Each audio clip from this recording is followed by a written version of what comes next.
Assalamualaikum Bang Soleh.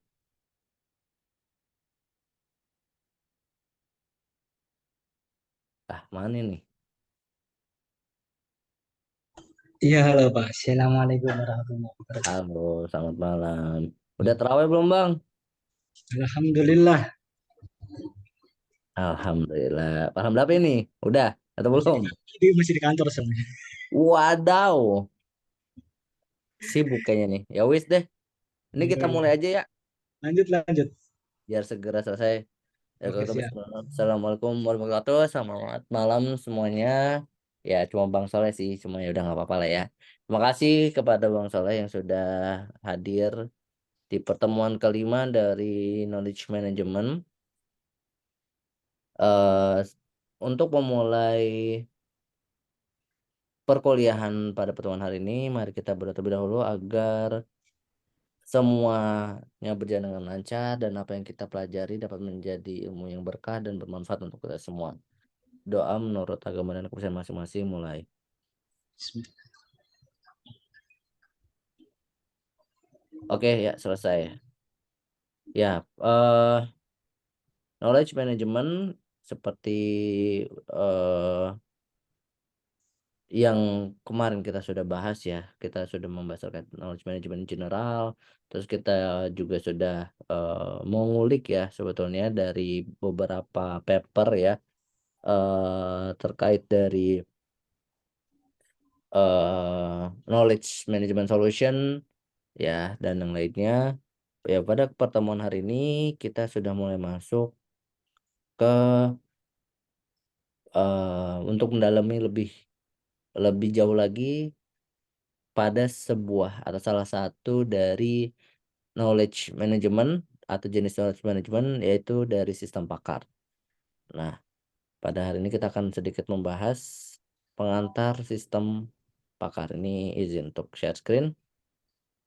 Apakah sudah terlihat? Sudah terlihat jelas, Pak. Oke, pengantar sistem pakar pertemuan kelima.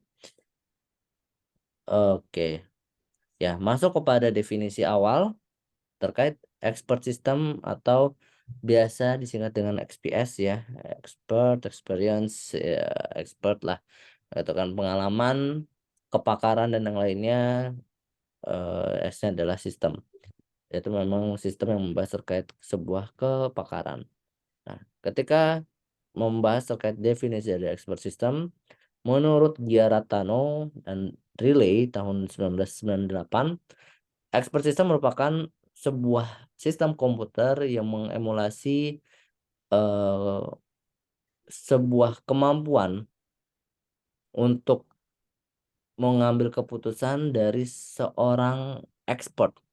Nah, di sinilah fokusnya adalah bagaimana so- seorang expert, human expert ya, yang memang di bidangnya masing-masing, let's say misalnya kayak terkait masa pencernaan berarti dokter, masalah masa per, masalah masalah penyakit anak dokter anak, kemudian misalnya masalah jantung itu ya dokter spesialis terkait jantung dan yang lainnya.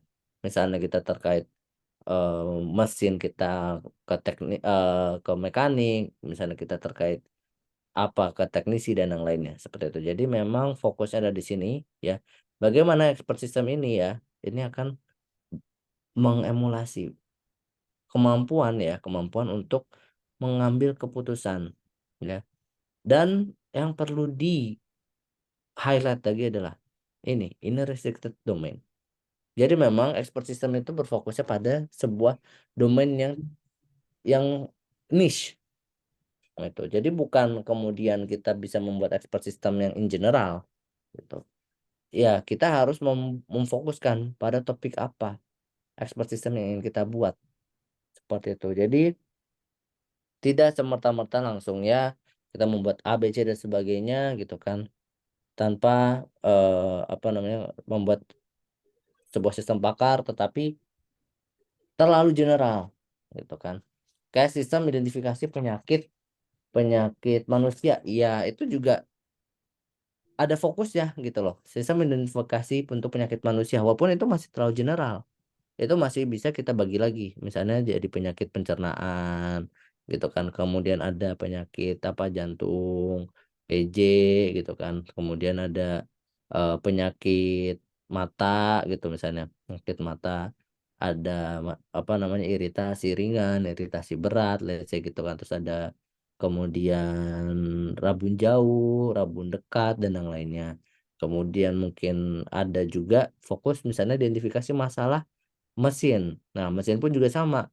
Mesin mungkin ada yang terkait apa? Power loss gitu kan. Ada masalah apa? Leaking misalnya. Masalah leaking dan yang lainnya. Jadi memang yang harus di highlight itu adalah fokusnya pada inner restricted domain. Nah, sementara menurut Edward Feigenbaum, expert system merupakan an intelligent computer program that uses knowledge. Ya, jadi sebuah program komputer yang menggunakan pengetahuan dan inference. Nah, ini nih. Ini kita akan membahas banyak terkait inference pada pertemuan hari ini. Ya, inference procedures, prosedur inference ya, inferensi to solve problems untuk menyelesaikan masalah yang cukup sulit dan membutuhkan significant human expertise for their solutions. Nah, ini nanti kita akan bahas juga nih di dalam kapan kita tidak harus menggunakan expert system. Tuh. Jadi ya memang expert system digunakan untuk di restricted domain dan yang membutuhkan seorang atau sebuah kepakaran dari seseorang seperti itu. Jadi kalau misalnya itu merupakan basic knowledge atau knowledge in general, we don't need expert system seperti itu. Sometimes ya kadang ya, we also refer to knowledge based system atau sebutan knowledge management system. Itulah kenapa sistem pakar expert system ini menjadi salah satu bagian dari sebuah knowledge management system. Nah, komponen utama dari sistem pakar. Jika pada pertemuan-pertemuan sebelumnya kita sudah banyak membahas terkait knowledge base ya. Terkait knowledge base ini ya. Yes, ini kita juga pasti akan masih berurusan dengan yang namanya knowledge base. Di mana knowledge base ini kita akan berisi atau diisikan dari apa? Ya dari pengetahuan-pengetahuan dari knowledge yang sudah kita akuisisi, yang sudah kita lakukan knowledge transfer sehingga bisa kita gunakan di dalam ini. Nah, main komponen pada sistem pakar ya ini knowledge base akan berinteraksi dengan inference engine. Nah, inference engine ini adalah gampangnya merupakan apa? Brain. Merupakan brain dari sebuah sistem pakar. Otak. Dia mesinnya, mesin inferensi. Jadi, gampangnya adalah ya, ini developer bersama dengan seorang pakar gitu kan. Iya, ini memasukkan expertise-nya melalui apa? User interface. Ya, memasukkan kepakarannya berisi dengan apa? Facts or observation dan juga knowledge atau rules. Gampangnya, facts ini adalah gejala ya atau indikasi, knowledge atau rules itu adalah diagnosanya apa gitu kan. Dimasukkan oleh seorang pakar dan juga developer ke dari interface, malah dimasukkan ke dalam sebuah inference engine yang dimasukkan lagi atau disimpan di dalam sebuah knowledge base. Nah, kemudian user ya, dia mengakses user interface ini ya dari sistem pakar, dia menginputkan sebuah facts atau observation, masuk ke inference engine, kemudian inference engine akan meminta, bro, gitu kan. Dia masukin nih G01, gejala 1, perut perih ini, bro. Oh, perut perih. Ya wis, oke. Ini ada di dalam di apa namanya munculin lagi deh pertanyaan G03. Apa itu G03 muncul nih di user expertise-nya. Ketika G01 tadi perut perih, ya. Kemudian akan ditanyakan lagi G03. Misalnya dia dada panas. Apakah dada panas? Kemudian si user mau masukkan lagi facts-nya. Oh, dada panas nih, gitu kan. Bro, dia udah perut perut perih, dada panas. Nah, kemudian apa lagi nih gitu kan di knowledge base. Oh, coba deh tanyain. Udah coba ronsen belum? Hasil ronsennya sekian sekian sekian. Ada inference engine melempar nih. Apakah hasil ronsen adalah A, let's say gitu kan. G07. Dijawab nih sama si user G07. Oh, enggak nih. Kemudian inference engine mengambil lagi dari knowledge base kan. Oh, dia berarti cuma G01 dan G03 perut perih dan juga gak ada panas. Ya udah, inference engine keluarin ya diagnosanya atau rulesnya. Dia lagi didiagnosa mengidap GERD nih, keluarlah hasilnya. Oh, dia ternyata memiliki penyakit ya jelek, penyakit GERD seperti itu. Dengan ada explanationnya dan juga ada apa namanya solusinya seperti apa dan ya seperti itu. Ya, ini expressment components ya. Pertama knowledge base, contains essential information about the problem domain dan often represented as facts and rules. Jadi memang di dalam knowledge base ini isinya adalah diagnosa-diagnosanya seperti tadi ya GERD gitu kan. Dia memiliki rules adalah GERD, dia memiliki facts-nya apa? Oh, faktanya adalah dia perut sakit, dada panas. Ada juga nih misalnya mah ringan gitu kan. Dia cuma perut sakit, tapi tidak ada dada panas. Seperti itu. Maka ketika nanti perut sakit, pilih G01 gitu kan. Pilih G01 ya gitu kan. Tapi ternyata begitu masuk di G eh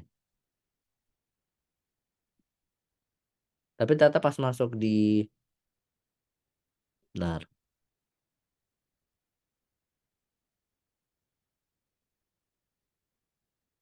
Ternyata pas di G07 gitu kan.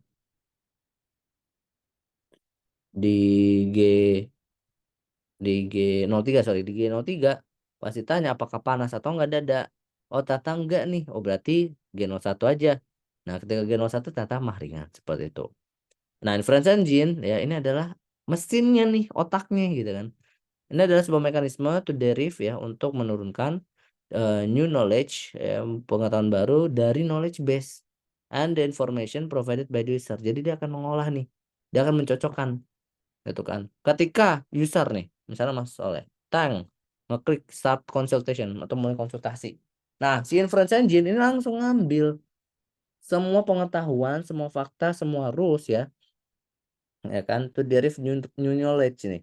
Diambil semua nih, gitu kan. Punya ID username Mas Soleh, diambil, gitu kan. Oh, dia mulai konsultasi, ada timestamp dan sebagainya, start time. Start gitu kan. Semuanya di copy.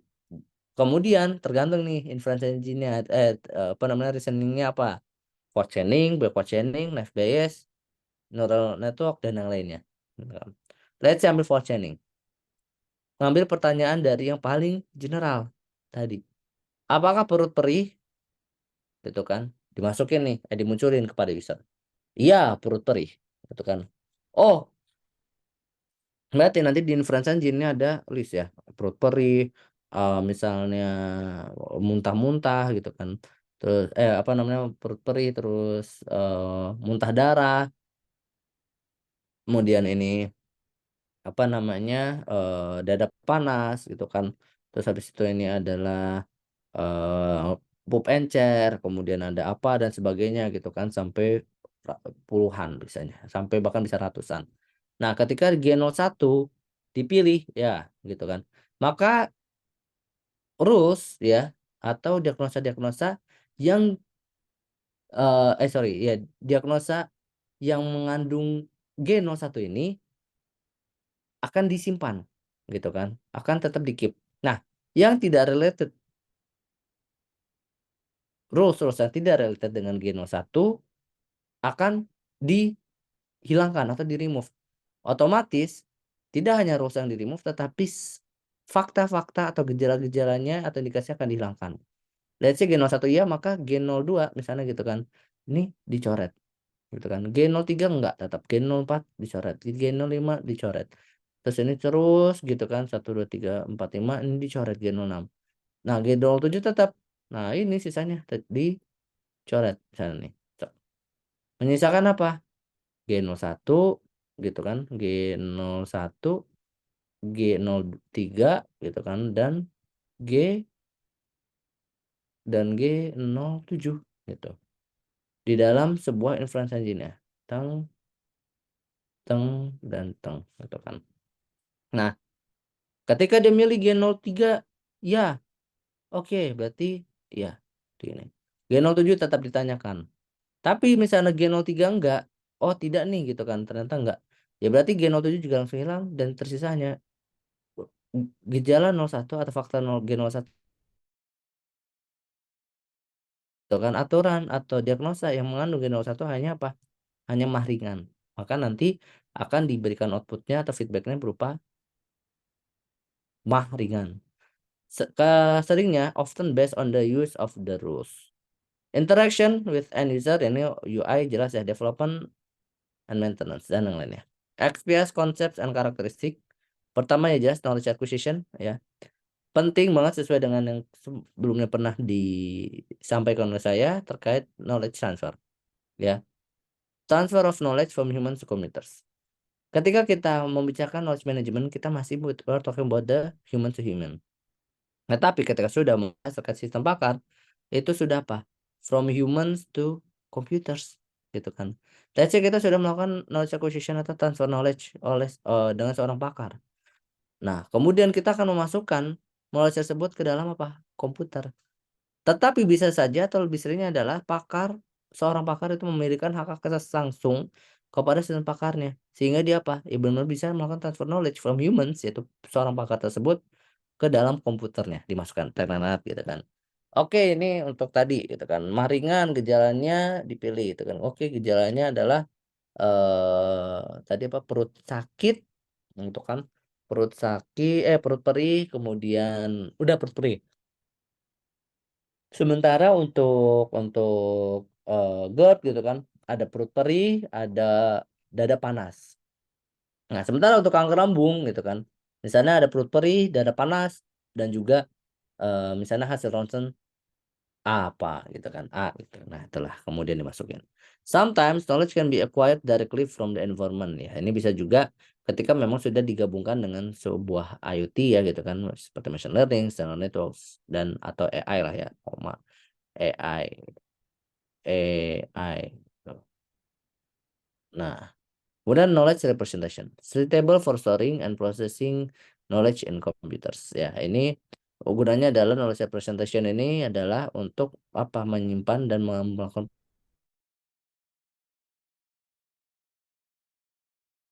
loss the generation of new conclusions from existing knowledge in computer. Ya tadi dia akan mengambil, kemudian akan mencocokkan dengan fakta-fakta yang dimasukkan oleh user atau user yang sedang melakukan konsultasi. Kemudian explanation ya. Illustrate to the user how and why a particular solution was generated. Sebelum masuk kepada express tech development, mungkin ada yang mau ditanyakan dari Mas Soleh? Tidak, Pak, cukup. Oke, kita lanjut ya berarti ya. Kita lanjut ke dalam XPS tech development. Ya, strongly influenced by cognitive science and mathematics or logics ya. The way humans solve problems and formal foundations, especially logic and inference. Nah, kemudian production rules as representation mechanismnya adalah menggunakan if then type rules ya. Jadi ada antecedennya. Let's say gitu kan. If perut perih, then gitu kan. Sana solusinya apa? Minum obat mah gitu kan. If perut perih and dada panas, then minum obat mah yang dosisnya lebih tinggi, misalnya gitu. Karena rulesnya gitu kan, itu adalah GERD. If perut perih, dada panas, hasil ronsen A, then misalnya kemoterapi, let's say gitu kan, atau kemudian terapi-terapi lainnya, karena dia mengalami yang namanya kanker lambung, let's say seperti itu. Reasonably close to human reasoning ya. Jadi seperti reasoningnya ya seperti kita melakukan konsultasi, can be manipulated by computers, dapat dimanipulasi oleh komputer dan appropriate granularity knowledge chunks are manageable for humans and computers. Rules and humans. Rules dapat digunakan untuk memformulasikan sebuah teori dari human information processing menurut Neville Simon. Rules atau aturan ya disimpan atau are stored in long term memory. Nah, ini dia. Dalam sebuah sistem pakar ya, itu terbagi ada long term memory dan short term memory. Ya. Long term memory itu biasanya disimpan atau disebut sebagai apa? Ayo, Mas Oleh. Long term memory biasanya disebut apa? Apa ya, Pak ya? Tadi udah disebutin loh di atas tuh. Kalau memperhatikan nih, tahu, bisa jawab. Saya Ayo. memperhatikan sih, cuman tulisannya ini bahasa Jepang semua, Pak. Hah? Bahasa Inggris semua. Oh, kaget gua. Pasang gua nggak ada bahasa Jepangnya. Udah kaget taunya nanti laptop gua yang ngadat. Ayo, apa Pak? Bang Soleh. Long term Eh, memory, knowledge base. no, ya. Itu. Jadi dia kan aturan-aturan. Terus diagnosa, ya dia pasti disimpannya di mana? Di knowledge base gitu kan. Best, best. Bersama dengan fakta-fakta, facts ataupun indikasi lah ya gitu kan atau gejala-gejala tanda-tanda. Sementara temporary knowledge is kept in a short term memory. Nah, short term memory ini dinamakan apa, Bang Soleh? Nah, ini belum belum saya sebutkan nih, tapi kalau bisa hebat nih. Oh, Short memory. belum Ya, disebutkan di belakang tadi ya berarti, Pak. belum. Temporary knowledge escape. Kalau di pesawat ada apa tuh namanya? Yang untuk Apa? menyimpan semua fakta-fakta. Oh, kotak kotak box hitam itu, Pak. Yes. Nah, tapi kalau di sini namanya adalah blackboard. Kalau di pesawat namanya black box, kalau di sini ada namanya blackboard. Nah, dia itu akan menyimpan apa short term memory. Jadi, Bang Soleh ya, ketika Bang Soleh mencet konsultasi, ya, tadi inference engine kan dia ngambil semua datanya. Nah, datanya itu disimpan di mana? Di short term memory. Ibaratnya kayak kayak knowledge base temporary gitu. Temporary knowledge base. Di situ terdiri dari gejala-gejala dan juga rules. Disimpan di situ semuanya. Di short term memories. Namanya adalah blackboard. Yang kemudian biasanya blackboard ini jika kita sudah menggunakan microservice dia akan ditaruh di sebuah storage yang lebih cepat dibanding knowledge base. Dia akan ditaruh di dalam apa namanya misalnya storage yang memang diatur di dalam SSD seperti itu, blackboard. Nah, kemudian external sensory input triggers the activation of rules. Kemudian activated rules ya may trigger further activation ya. Jadi tadi ketika sebuah aturan, sebuah diagnosa dia teraktivasi ya, dia mungkin akan menteri memancing, memantik aktivasi di berikutnya gitu loh. Jadi seperti kayak ya udah thinking aja gitu kan. Ada misalnya tadi awalnya adalah eh, kayak gejalanya adalah perut perih tuh kan. Ya, dia yang di apa namanya yang teraktivasi adalah mah ringan, GERD dan juga kanker lambung seperti itu kan misalnya. Nah, naik lagi gitu kan. Ada lagi nih fakta yang diberikan yang dimasukkan. Nah, kemudian yang teraktivasi adalah dari eh, apa namanya GERD dan juga eh, apa namanya kanker lambung seperti itu. Kemudian a cognitive processor combines evidence from currently active rules. This model is the basis of the design of many rule-based system atau production system. When not to use an XPS. Nah, sebelum masuk, saya mau tanya nih kepada Mas Soleh. Kira-kira kapan kita nggak harus menggunakan sebuah expert system? Tadi udah dijelasin sih, Pak ya. Nah, betul. Padahal beberapa menit yang lalu sudah dijelaskan kapan kita harus Nah, menggunakan expert system itu. iya, kapan tidak menggunakannya? Ayo. Pada Menurut saat Make ini aja, apa namanya, yang make sense aja, logic thinkingnya aja mainin. Kapan sih sebetulnya? ya pada saat semua data-data itu sudah terkumpul di knowledge base, Pak, atau lain? Enggak, pertanyaan adalah kapan kita tidak usah menggunakan expert system, Bang Soleh. Oh, Mm-mm. forget, Pak. Ayo, saya beri waktu nih. Ayo, nggak apa-apa. Kapan Kak, kita? iya, Wah, diuji saya sendiri, Pak, ini. iya dong. Masalahin peserta lain nggak hadir. Ini jawabannya lah, ya. Why not? Ketika conventional algorithm are known. Jadi ketika nih kita membuat sebuah kita ingin membuat sebuah sistem informasi kepegawaian, ya kita ngapain jadi bikin sistem pakar? Kan bisnis proses dari sistem informasi kepegawaian ya naik ngonoto gitu lah. Atau itu menjadi sebuah common sense atau menjadi basic knowledge untuk banyak hal, banyak orang. Oke, mungkin bisnis prosesnya berbeda, tetapi kita tidak harus sampai mendatangkan orang. Seperti itu, Bang Soleh. Gampangnya. Jadi ya ketika memang kita bukan untuk mendiagnosa untuk atau kemudian membutuhkan sebuah restricted domain gitu loh. Ketika memang sudah apa namanya eh sudah menjadi common sense, common knowledge ya ya udah nggak usah lah kita menggunakan sebuah expert system. Berbeda ketika sistem informasi kepegawaian tetapi di dalamnya ada yang namanya untuk apa? Untuk konsultasi minat bakat let's say. Atau kemudian ada konsultasi untuk penempatan divisi atau departemen dari pegawai tersebut. Nah, itu baru kemudian kita membutuhkan apa? Knowledge-nya. Knowledge dari seorang pakar, expert. Atau baru kita membuat sistem pakar. Untuk apa? Ya tadi, untuk mendiagnosa lah gampangnya. Atau untuk mencari tahu minat bakat anak tersebut atau orang tersebut itu di mana. Keahliannya ada akan lebih maksimal untuk ditaruh di departemen mana. Seperti itu. Kemudian ketika the main challenge is computation, not knowledge. Ya, ketika ini challenge atau tantangan utamanya hanya perhitungan logik gitu kan. Kayak sistem informasi keuangan, ya nggak usah gitu loh. Nggak bukan knowledge gitu kan sebetulnya. Kecuali kemudian nanti dibutuhkan gitu kan. Ada konsultasi lain. Nah, itu mungkin perlu didatangkan seorang akuntan atau CA, certified accountant seperti itu. Sebuah knowledge atau ilmu pengetahuan cannot be captured efficiently or used effectively. Nah, ketika tadi kita melihat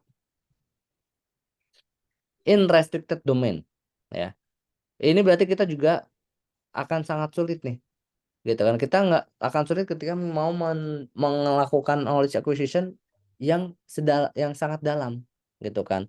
Karena apa? Nah, tidak bisa ditangkap atau diambil ya secara efisien atau dapat digunakan secara efektif. Ketika kita sudah mengambil atau kita sudah atau ingin menggunakan yang lebih dalam lagi gitu kan keseringan gitu kan itu kita sudah tidak bisa hanya menggunakan sistem atau menggunakan komputer gitu kan tapi kita apa kita memang harus ngobrol langsung karena apa ada banyak atau X factor lainnya ketika sebuah sistem pakar yang ini kita buat itu kemudian pengetahuannya itu nggak bisa didapatkan secara efisien atau bisa digunakan secara efektif, ya udah kita nggak usah ngebuat sistem bakar tersebut seperti itu. Users atau pengguna are reluctant to apply an expert system. Example due to criticality of task, high risk or high security demands.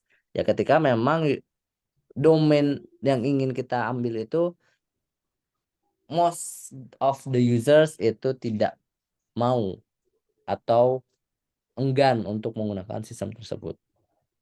Expert system are not suitable for all types of domain and tasks. Ya, ini balik lagi kepada apa yang di sini ya.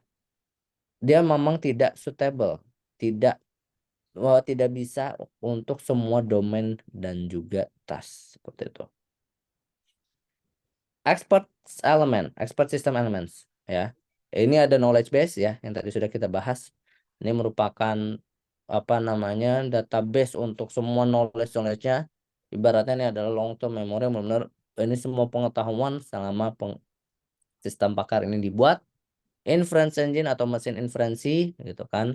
Ini ibaratnya memorinya, pengalamannya, ya ini otaknya nih. gitu kan, untuk mengatur nih, memasang-masangkan jika A maka B dan yang lainnya. Kemudian ada working memory, ya ketika kita berpikir gitu kan, ketika kita ulangan working memorinya cepat gitu kan, let's say ketika ujian dan sebagainya. Working memory atau namanya adalah black black apa bang? Black box. Blackboard, black box, Black blackboard, boards. Iya. board ya bukan box ya, Boards.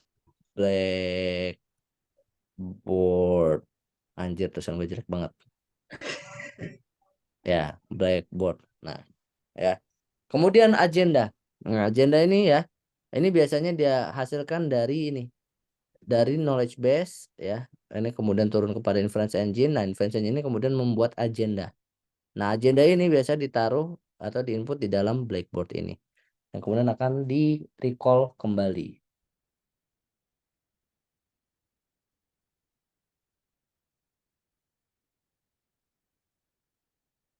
Nah,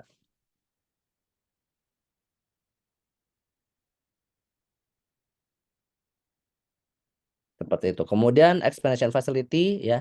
Ini fasilitas untuk penjelasan. Ini biasanya termasuk di dalam atau ada di dalam knowledge base juga gitu kan, yang kemudian dipanggil. Kemudian ada knowledge acquisition facility ya, ini untuk fasilitas yang membuat seorang pakar itu bisa memasukkan, memodifikasi ataupun merubah deh pokoknya, memasukkan dan memodifikasi dari knowledge base yang sudah dimiliki sistem pakar tersebut. Let's say ternyata ada berkembang nih, ada penelitian baru, ternyata untuk penyakit GERD itu gejalanya nggak cuma 2, tapi ternyata nanti bertambah jadi 5 gitu kan. Atau mah ringan udah bukan cuma, atau bukan lagi sakit perut doang, sakit perut sakit, perut perih gitu kan, tapi ada yang lainnya. Nah, kemudian disitulah pakar dapat melakukan modifikasi di dalamnya. Atau ternyata ada rules baru atau diagnosa baru gitu kan, penyakit baru yang ditambahkan. Itu bisa. Dan juga pastinya ada yang namanya user interface. Next, ini express structure ya. Knowledge base, inference engine, working memory, facts, knowledge acquisition facility, expansion facility, user interface ya. Bisa kita lihat ya. Inference engine ya dan agenda ini berada di tengah. Kenapa? Ya, agenda ini merupakan isinya dari rules-rulesnya yang sudah dimasukkan ke dalam sini. Dan juga ini akan dipengaruhi agenda ini ya. Agenda ini akan berubah-berubah gitu kan. Gitu. Ini agenda dari inference engine ini yang kemudian nih working memory atau facts-facts yang kemudian disimpan atau blackboardnya seperti itu. Dari fakta-fakta yang sudah diberikan kemudian dimasukkan ke dalam agenda di inference engine, kemudian akan di apa namanya di ditampilkan sebagai output kepada user atau end user seperti itu. Express structure-nya ada knowledge base atau rule base. Ini menyimpan store expert knowledge as condition action rules, aka if then or premise consequence rules. Ntar working memory ya stores initial facts and generated facts derived by inference engine ya tadi. Jadi dia memang menyimpan initial facts yang disimpan oleh atau yang dimasukkan oleh end user, dan juga generated facts derived by inference engine. Seperti itu. Jadi memang akan apa namanya dicocokkan di dalam working memory. Kenapa? Karena ketika kita mencocokkannya atau working memory itu langsung directly dari knowledge base, itu akan sangat berat dan kemudian akan menurunkan dari yang namanya user experience ya. Seperti itu. Karena kita membutuhkan working memory itu membutuhkan time execution yang terbilang cepat seperti itu. Maybe with additional parameters like the degree of trust into the truth of a fact atau certainty factor CF. Ya, ini terkait dari base dan yang lainnya. Inference engine ya, match menyocokkan condition part of rules against facts stored in working memory, ya akan menyocokkan ya kan antara aturan yang apa namanya antara aturan yang dan juga fakta yang di pada working memory. Rules with the satisfied condition are active rules. Jadi ketika sebuah aturan ya, eh, yang masuk gitu kan. Kayak tadi G01, G02 itu dia G01 gitu kan, ada tiga rules gitu kan, mah ringan, GERD sama kanker lambung. Ya itu dia berarti apa, rules with the satisfied condition merupakan menjadi active rules dan di place atau ditempatkan di dalam agenda, karena dia kemudian yang akan di recall kembali, dia menjadi sebuah aturan yang aktif. Among the active rules on the agenda, one is selected. See conflict resolution process of rules as the next rules for execution atau firing. Consequence of rule is added as new facts to working memory. Ini jika ada penambahannya additional components ya, jika menggunakan FBS, certainty factor, CF, menggunakan apa namanya neural networks, fuzzy dan yang lainnya. Ini calculation of certainty values gitu kan, determining priorities of rules. Jadi ketika kita menggunakan adanya additional components, jika menggunakan for chaining doang, maka hanya satu diagnosa saja atau satu rule saja yang akan dikeluarkan. Dan ini adalah apa namanya GERD saja. Tetapi ketika misalnya kita menggunakan yang namanya eh, yang kita menggunakan yang namanya adalah certainty factor, itu ada yang namanya priority dan juga percentage atau rasionya gitu kan, percentage of apa namanya diagnosa yang paling cocok. Let's say misalnya G01 dan G03 gitu kan, GERD, perut perih, dada panas, maka ketika GERD karena sudah memenuhi semua, dia percentage value-nya adalah 100%. Tapi ketika kemudian untuk apa namanya lambung, kanker lambung gitu kan, itu dia hanya let's say 50%, karena dia tidak apa namanya tidak memenuhi untuk yang foto ronsen, let's say. Nah, yang di urutan terakhir yaitu adalah ada mah ringan, dia 0%, let's say, atau hanya 20%, karena gejalanya yang diberikan sudah lebih banyak seperti itu. Conflict resolution mechanism dan a truth maintenance system if reasoning with defaults and beliefs is requested. Kemudian ada explanation facility ya. Ini provides justification of solution to user reasoning chain, ya itu di dalam sebuah rules-nya itu biasanya ada description dari diagnosanya, ada solusi seperti apa. Kemudian knowledge acquisition facility, ya ini di mana seorang pakar itu bisa mengakses pada ke sistem pakarnya untuk melakukan modifikasi pada knowledge base-nya.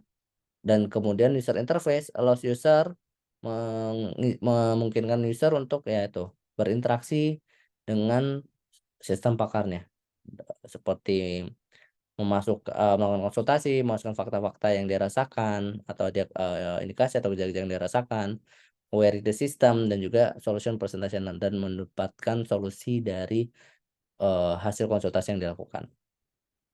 XPS actors ya, knowledge is encoded as if then rules, karena seperti sudah saya jelaskan.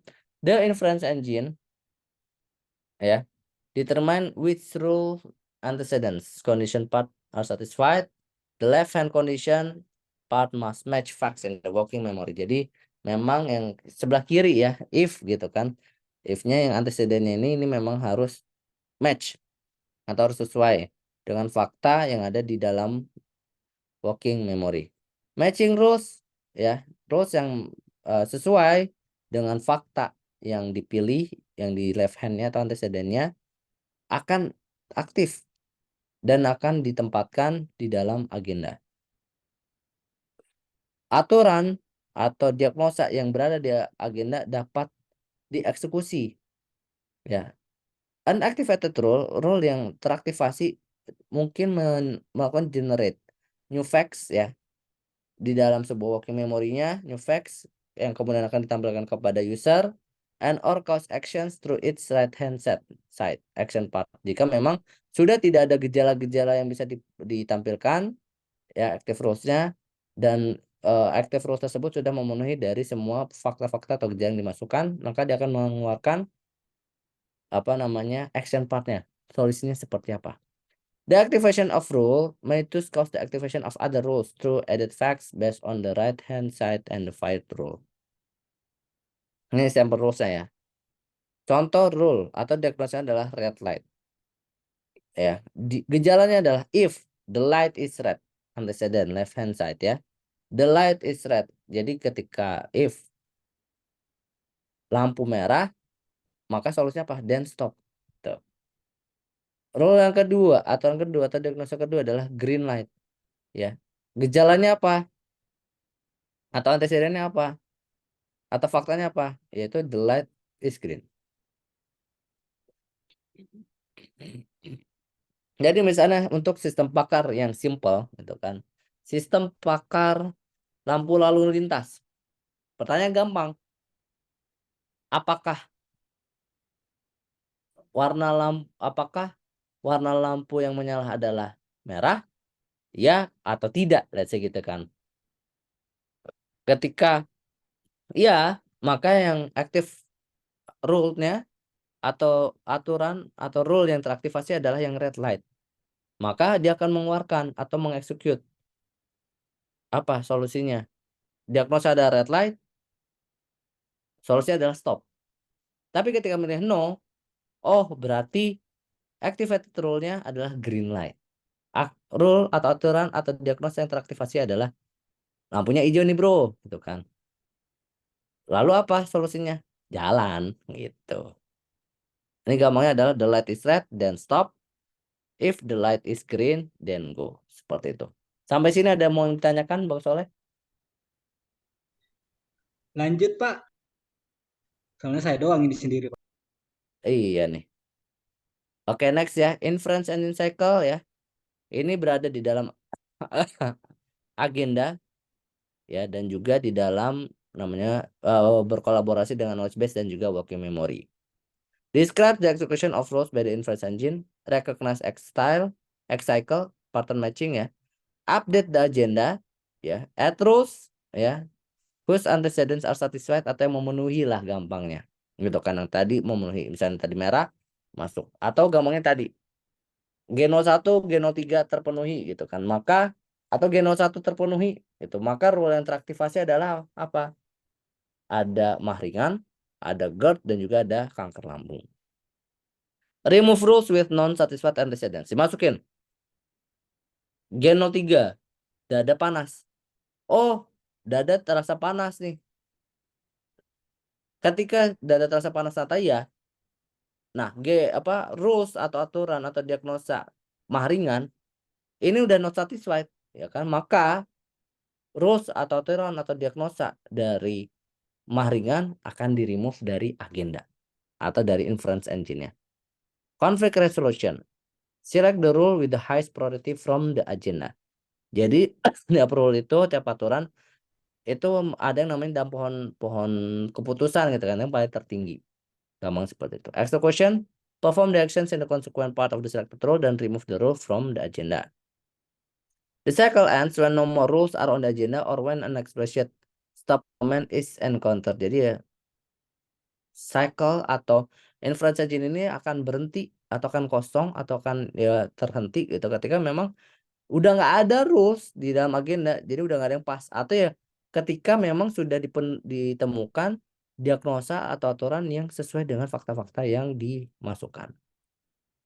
Forward and backward chaining. Ya, ini adalah reasoning. Gampangnya ada kalau forward chaining adalah reasoning from facts to the conclusion. Jadi ya kita akan diberikan pertanyaan-pertanyaan terlebih dahulu gitu kan. Apakah perut Anda sakit? Perut Anda perih? Ya. Oke, ketika ya muncul. Apakah dada Anda terasa panas? Ya. Lanjut lagi. Apakah eh, hasil ronsen lambung Anda menunjukkan A? Oh, tidak. Oke, berarti itu kesimpulan adalah rules yang teraktivasi atau diagnosa yang teraktivasi adalah GERD. Solusinya apa? Minum obat mah dengan dosis yang lebih tinggi, rasa gitu. As soon as facts are available, they are used to match antecedents of rules. A rule can be activated if all parts of the antecedents are satisfied, ya. Ketika semua antecedennya terpenuhi dan often used for real-time expert system in monitoring and control. Berbeda dengan backward chaining. Kalau backward chaining itu malah kita bertanya terlebih dahulu. Atau bukan tanya, tapi kita memberikan hipotesis dulu. Kita memberikan hipotesis dengan apa? Misalnya kita memberikan, oke, saya sepertinya GERD, gitu kan. Nanti baru ditanyakan, apakah dada Anda sakit? Dada Anda panas, gitu kan. Dada Anda panas? Oh tidak, oh berarti bukan.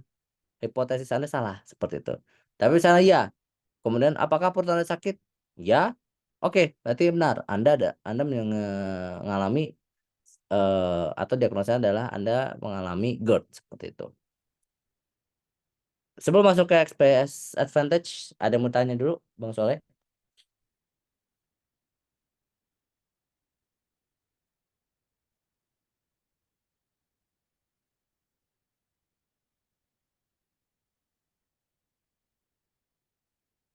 Mana nih? Kok nggak ada suara? Ya wis, kita lanjut dah. XPS Advantages atau keuntungan menggunakan XPS System jelas economical. Lower cost per user. Nah, ya. Lower cost, availability, dan response time ya. Ini kita menjadi satu kesatuan penjelasannya.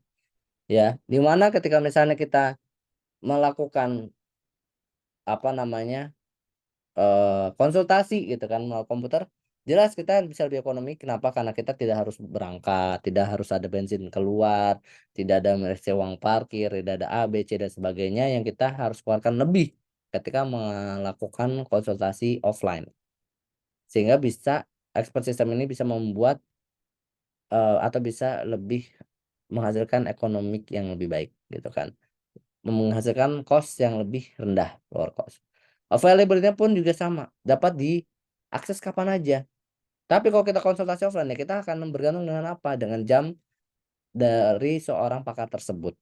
Response time ya, itu often faster than human experts gitu kan. Karena apa? Ya tadi satu pakar ketika misalnya kita datang konsultasi offline, dia bisa menghadapinya satu orang gitu kan. Dan satu orang misalnya ketika konsultasi membutuhkan waktu 5 menit. Sementara ketika kita expert system, ya kita se seperti satu pakar itu bisa langsung ratusan bahkan ribuan orang konsultasi bersamaan, sehingga respons time-nya pun bisa lebih baik gitu kan, karena ya tidak harus mengantri gitu, bisa langsung berbarengan melakukan atau ya melakukan konsultasi. Reliability-nya can be greater than of human experts gitu kan, karena ya nggak terpengaruh oleh distraksi gitu kan, dari environment, nggak ada kelelahan, fatigue, emotional involvement dan yang lainnya, karena dia ya sesuai dengan apa reliable-nya dari knowledge base yang sudah dimasukkan, tidak ada X factor yang lainnya. Explanation, reasoning steps that lead to a particular conclusion dan intellectual property cannot walk out of the door. Tapi ada problemnya. Pertama adalah limited knowledge, shallow knowledge, ya. No deep understanding of the concepts and their relationships, ya. Kemudian no common sense knowledge, ya, karena memang harus kalau hanya common sense knowledge ya ngapain pakai sistem pakar gitu kan. No knowledge from possibly relevant related domains dan close words. The XPS knows only what it has been explicitly taught. Jadi ya tadi ketika misalnya sudah diper lagi nggak bisa nih memberikan rekomendasi atau solusi yang luar dari itu atau yang sudah dimasukkan ke dalam knowledge base. Tapi ketika kita konsultasi secara offline, ya bisa saja nanti ada rekomendasi atau solusi yang kemudian tercetus atau muncul gitu. Oh, kayaknya bisa gini gini gini gini. Tetapi ketika misalnya di dalam sistem pakar ya dia hanya bisa memunculkan pada solusi untuk yang memang sudah dimasukkan ke dalam sistem pakar. It doesn't know what it doesn't know. Ya, iya benar, dia nggak tahu apa yang dia nggak tahu gitu kan. Karena sesuai dengan knowledge acquisition yang dimasukkan oleh seorang pakar ke dalam knowledge base-nya. Mechanical reasoning may not have or select the most appropriate method for particular problems, dan some easy problems are computationally very expensive.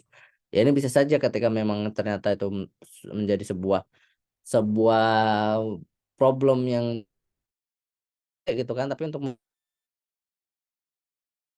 buat sistem bakar itu membutuhkan cost yang banyak let's say, karena untuk melakukan knowledge acquisition dari seorang pakar. Nah, lack of trust, users may not want to leave critical decisions to machines. Ya, jadi mereka masih banyak yang ragu dengan hasil dari konsultasinya, kayak lah ya bener apa iki yo gitu kan, kayak ah jane sistemnya ngadak gitu kan ya. Jadi biasanya masih banyak muncul dari terkait hal-hal tersebut.